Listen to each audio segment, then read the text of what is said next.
আরজি করে। আজকে যে মর্মান্তিক খবর আরজি কর থেকে উঠে এসেছে, ফের শিরোনামে এসেছে আরজি কর।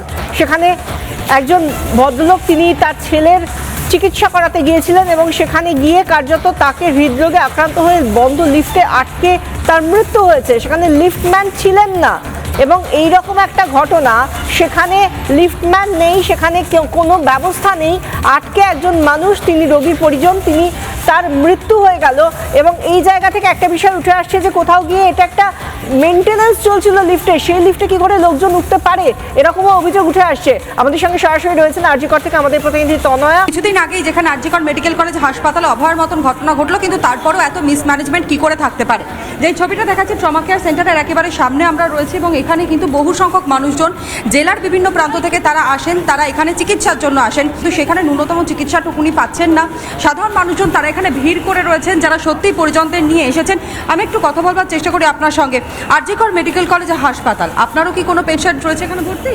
আমি বছর চারেক আগে এসেছিলাম একটি বাচ্চাকে নিয়ে, ইমার্জেন্সির উপরে আমাকে 4 তলায় যেতে বললো, তারা এক্সট্রা হবে।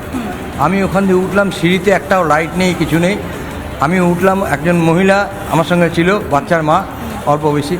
অন্ধকারে উঠলাম, উঠে গিয়ে ওখানে দরজা ধাক্কাচ্ছি, তারপর সেই কোনোরকমভাবে দরজা ধাক্কিয়ে তারপর বেরিয়ে এলো, তারপর ওই বাচ্চাটার এক্সরে হলো। এই অবস্থা আর কি। মানে এখানে আজকে সকালে যে ঘটনাটা ঘটেছে সেটা দেখে কি ভয় লাগছে? যদি লিফটের মধ্যে এরকম ভাবে প্রাণ চলে ভয় লাগবে, ভয় লাগবে, এ তো স্বাভাবিক, ভয় লাগবে একদমই। দেখো এখানে অনেকে তো রয়েছে, আমি একটু কথা বলবো। অনেকে এতদিনের লড়াই তোমাদের, তোমরা এই পরিষেবা যাতে আরো ভালোভাবে মানুষকে দেওয়া সম্ভব হয় তার জন্য দীর্ঘদিন ধরে লড়াই করেছো। আজ আরো একটা মর্মান্তিক দুর্ঘটনা ঘটলো, সরকার এতটা উদাসীন কি করে হতে পারে?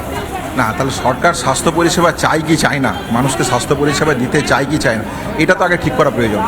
তাহলে যে ঘটনাগুলো, যে দাবিগুলো নিয়ে আমরা আন্দোলন করেছিলাম, সেই জায়গা থেকে আমরা পরিষ্কারভাবে যেটা দেখতে পেলাম যে আশু যে সমস্যাগুলো সমাধান করা প্রয়োজন ছিল, সেই নিয়ে সুনির্দিষ্ট কোনো প্রয়াস রাজ্য মেডিকেল কলেজগুলোতে বা সাধারণ মানুষগুলোতে কোথাও দেখতে পাওয়া গেল না। ইমিডিয়েট খুনের মামলা রুজু করা উচিত। প্রত্যক্ষ খুনের জন্য দায়ী আরজি করের সুপার, স্বাস্থ্য দপ্তর, স্বাস্থ্য সচিব এবং স্বাস্থ্যমন্ত্রী অলসো।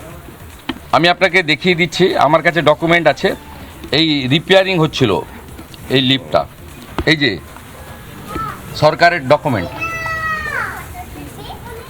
খুন করেছে, খুন করেছে সেই আরজি করা। প্রত্যক্ষ খুনি যদি আরজি করের অথরিটি হয়, পরোক্ষ খুনি নারায়ণ স্বরূপ নিগম আর মমতা ব্যানার্জি, স্বাস্থ্য সচিব, স্বাস্থ্যমন্ত্রী।